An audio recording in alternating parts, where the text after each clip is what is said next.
Sup nerds, I'm Aaron. I'm Wes. Now that we're done trekking the national parks, it's time to trek the world.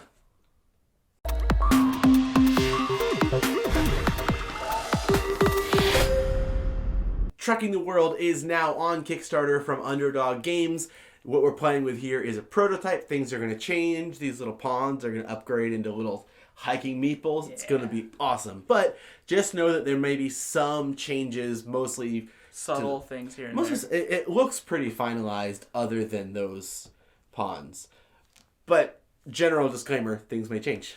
So if you're like me and you haven't played trekking the national parks and you're like, what the heck is this? Then you have to turn to a friend who's played that and go, hey, what's the difference and why is this one better? If you've played Trekking the National Parks and you loved that game, you're going to love this one even more.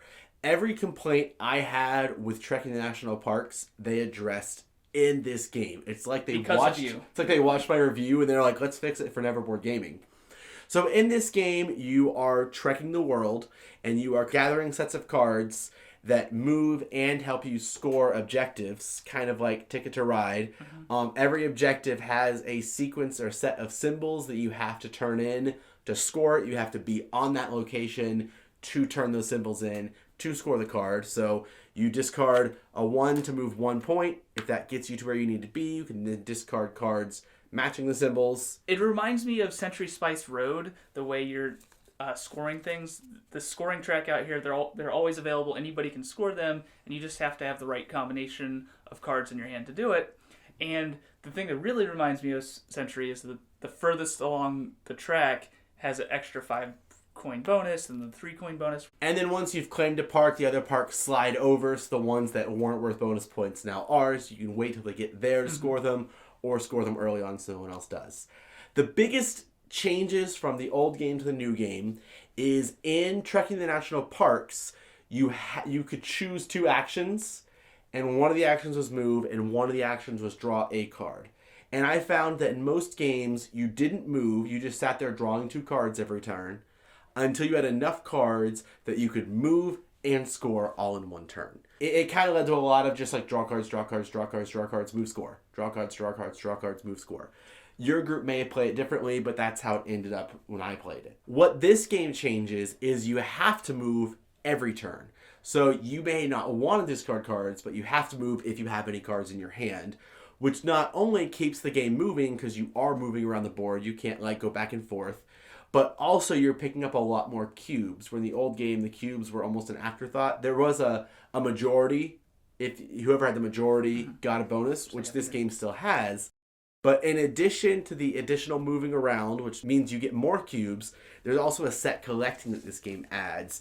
And complete sets of cubes get you increasing exponentially more and more points. So you want to get the cubes for the majority, you want to get the cubes for the set collecting, you're forced to move around, which keeps the card cycling, and you end up getting more cubes.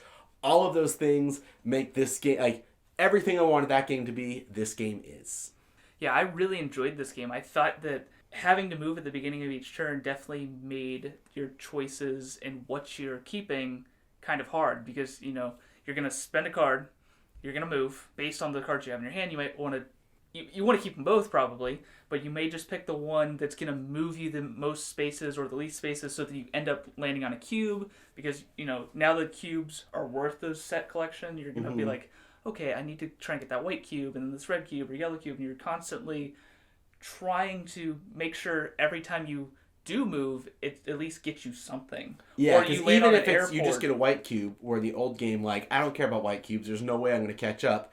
In this game, you still want those white cubes because you want to make sure that you've got complete sets. I like that if you take the last cube in an area, you're going to get the bonus points that are kind of random. You've cleared out that zone, so there's like 2 to 6 points. Gives a little bonus for still moving around even late game when there's like probably nothing to do in that region, because there's 1 cube, but there could still be all of these monuments and things that are coming out, so you're gonna have to probably go down there anyways. I liked moving airport to airport, so if you start your turn on an airport, you can move to any airport. So it can really set you up for things if you know that you're like, okay, I finally collected all the cards I need, I'm just going to move this turn and end on that airport. I'm not going to get a cube this turn, but at the beginning of my next turn, I can go anywhere. I can go anywhere as long as nobody's standing on the airport I want to go to. So you could go kind to of any jump airport. You can't go anywhere, but well, any continent. you can you can fly to any continent. If you play a 3 card, or you play a couple cards from your hand, you could theoretically go anywhere, which is really cool. You have a lot of freedom in where you're going. You feel like you're just a world traveler. The other thing this game has is the abilities of the game. I don't know what these cards are called, but every game has 2 abilities active, and there's a whole deck to choose from so that your games can vary game to game. Mm-hmm. These are special abilities that you can use for your second action. So your first action is always move. Your second is either draw 2 cards, take a tour, which is scoring one of those special objectives monuments, or journey. When you journey, you discard 2 cards that have the same icon on them, so 2 blues or 2 purples, and you pick one of these special abilities to do. So this game we were playing just now was move up to 6 and gain 3 points, or take a tour for 1 less icon and gain 3 points. There's most of the A deck has to do with taking a tour for less icons. Most of the B deck has to do with moving and drawing cards. But that's a nice little variable to mix the game up game to game. It's a lot like the major parks in Trekking the National Parks that everybody has access to. But in this one, you don't have to go unlock them. They're just, everyone has access to them, but they're all discard 2 matching cards to do them. This game fits really neatly into the intro game plus kind of zone, maybe even an intro game. I can see this as a gateway game. There is a little more strategy than some games. Like, there's a little more strategy than Ticket to Ride. I never felt like I had as many cards as I do in Ticket to Ride.